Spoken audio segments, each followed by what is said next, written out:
Hay algo que las personas genuinamente inteligentes tienen en común que nadie menciona en los rankings de coeficiente intelectual ni en los artículos sobre genios históricos. La mayoría de ellas no cree que sea especialmente inteligente, no de manera performativa ni de falsa modestia. Lo cree de verdad. Vive con una sensación persistente de que los demás entienden cosas que a ella se le escapan, de que su manera de procesar el mundo es simplemente su manera y no necesariamente una mejor, de que si fuera realmente tan inteligente no tendría tantas dudas sobre tantas cosas. Y esa paradoja, la de la inteligencia que no se reconoce a sí misma, es en realidad uno de los indicadores más consistentes de cómo funciona una mente genuinamente compleja. Si alguna vez has pensado que no eres tan inteligente, que tu cerebro simplemente funciona de manera rara sin que eso lo haga especial, este vídeo es para ti. No porque vaya a decirte que eres un genio de una manera que se siente vacía y diseñada para hacerte sentir bien por 15 minutos, sino porque lo que la investigación sobre inteligencia y cognición ha documentado sobre ciertos patrones de pensamiento puede cambiar completamente la forma en que interpretas algo que probablemente has vivido toda tu vida como una rareza o incluso como un defecto. Hay 5 características específicas que aparecen de manera consistente en personas con una capacidad cognitiva extraordinaria. Y lo más importante de entender antes de empezar es que ninguna de ellas se parece a lo que la cultura popular te ha enseñado que debería parecer la inteligencia.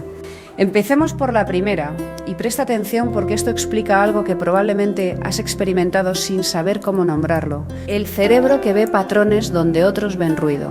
Los cerebros con alta capacidad cognitiva son, en su funcionamiento más fundamental, máquinas de reconocimiento de patrones que operan de manera continua e involuntaria, no como una habilidad que se activa conscientemente cuando se decide usarla, como un proceso de fondo que está corriendo todo el tiempo escaneando conversaciones, comportamientos, datos, eventos, buscando conexiones y regularidades que la mayoría de personas simplemente no percibe. Es la razón por la que estas personas frecuentemente dicen sabía que eso iba a pasar antes de que ocurra algo que nadie más anticipó. No es intuición mágica ni un don sobrenatural.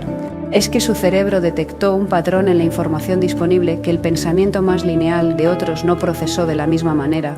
Los investigadores que estudian el reconocimiento de patrones como componente de la inteligencia han encontrado que esta capacidad opera en múltiples niveles simultáneamente.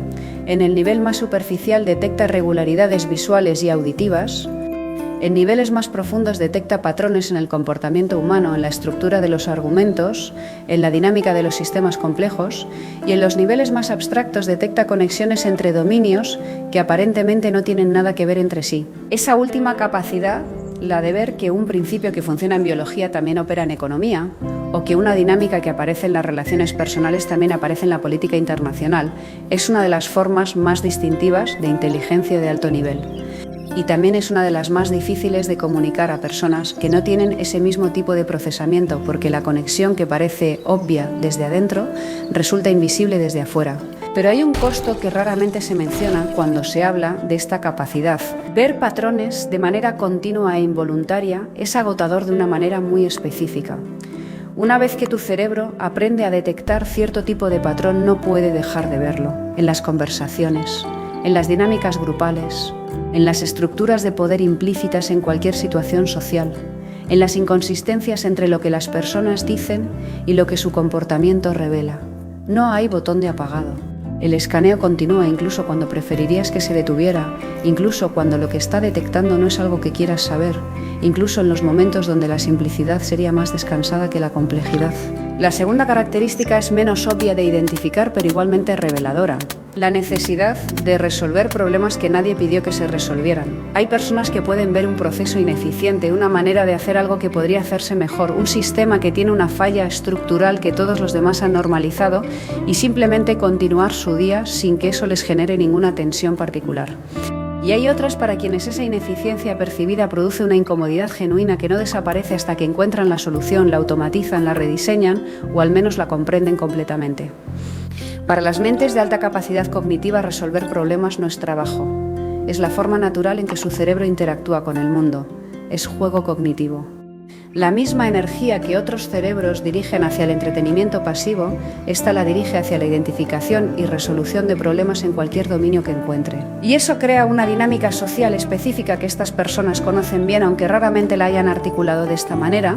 Lo que para ellas es la solución obvia, el paso siguiente que resulta tan claro que casi no requiere explicación, para otros es completamente invisible.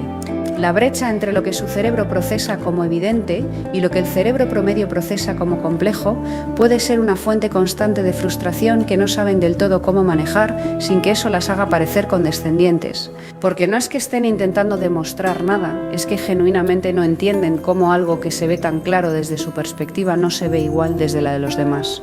Pero aquí viene algo que probablemente no esperaba sobre la tercera característica, y que reencuadra completamente algo que quizás has vivido como una rareza social: la necesidad de silencio como condición de funcionamiento óptimo.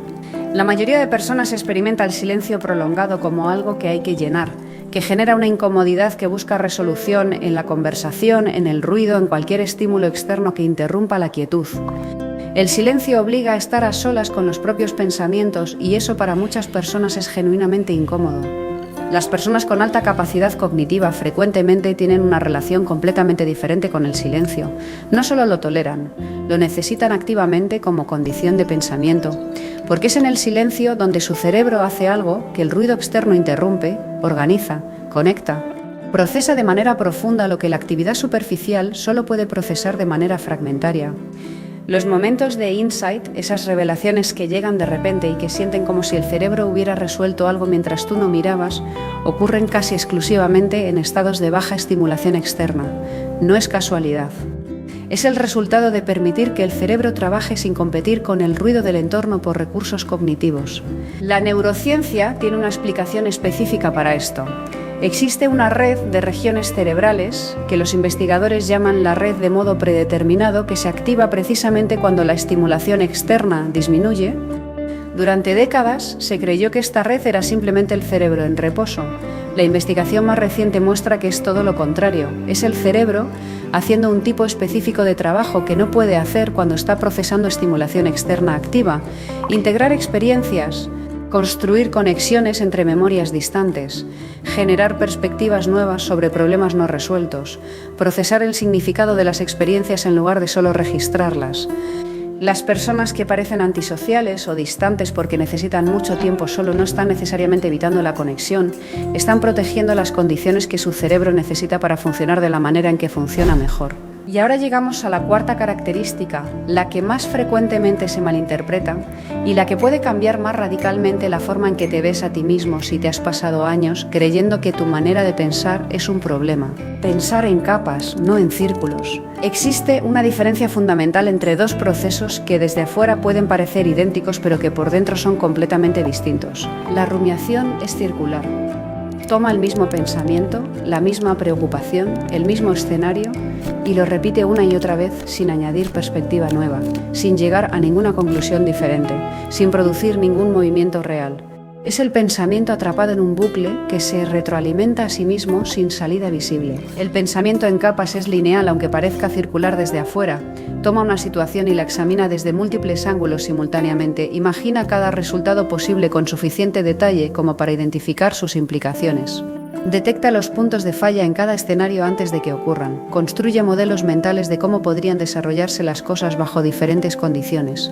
Y luego, a partir de toda esa exploración, destila la opción que mejor maneja la complejidad de lo que ha analizado. Es ajedrez mental, pero no ajedrez de una jugada, ajedrez de 10 jugadas hacia adelante, donde cada movimiento se evalúa no solo por sus consecuencias inmediatas, sino por cómo cambia el tablero para todos los movimientos que vienen después. Cuando una persona que piensa así finalmente actúa, puede parecer desde afuera que tomó una decisión rápida o incluso impulsiva.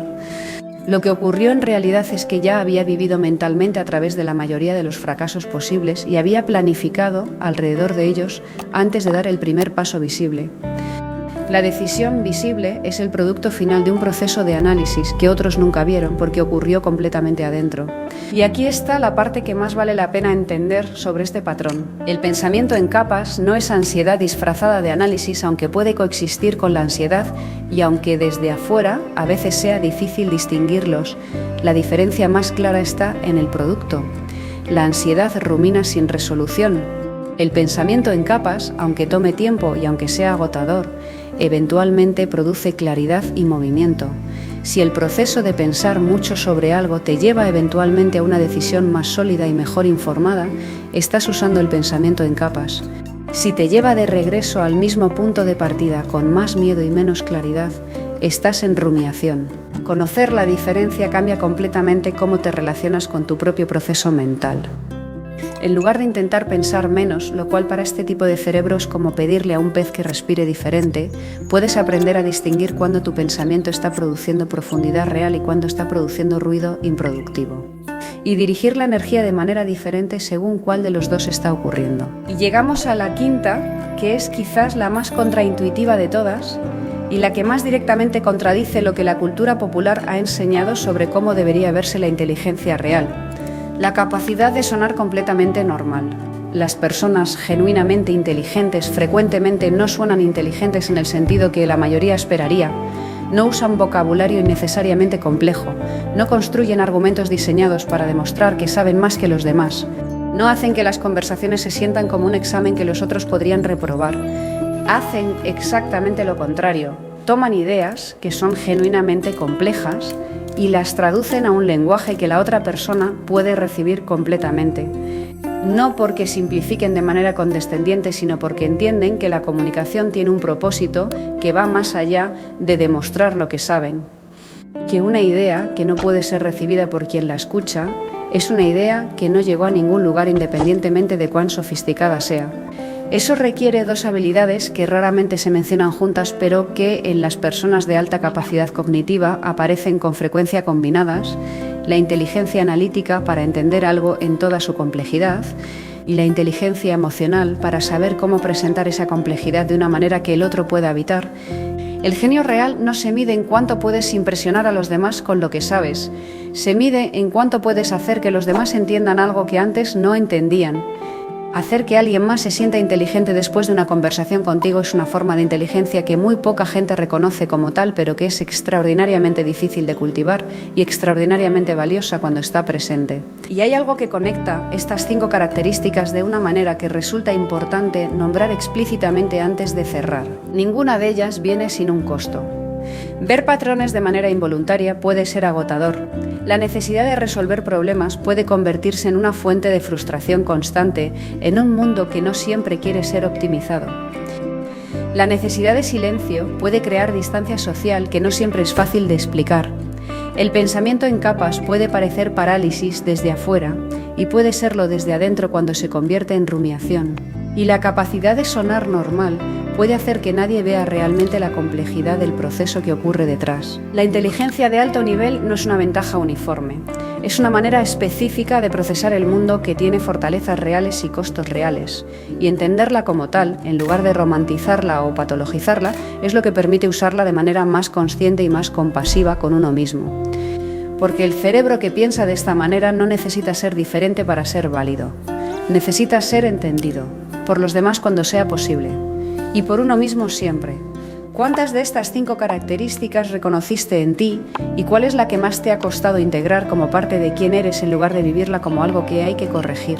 Cuéntamelo en los comentarios, me interesa saber cuál de las 5 resonó más profundamente y por qué.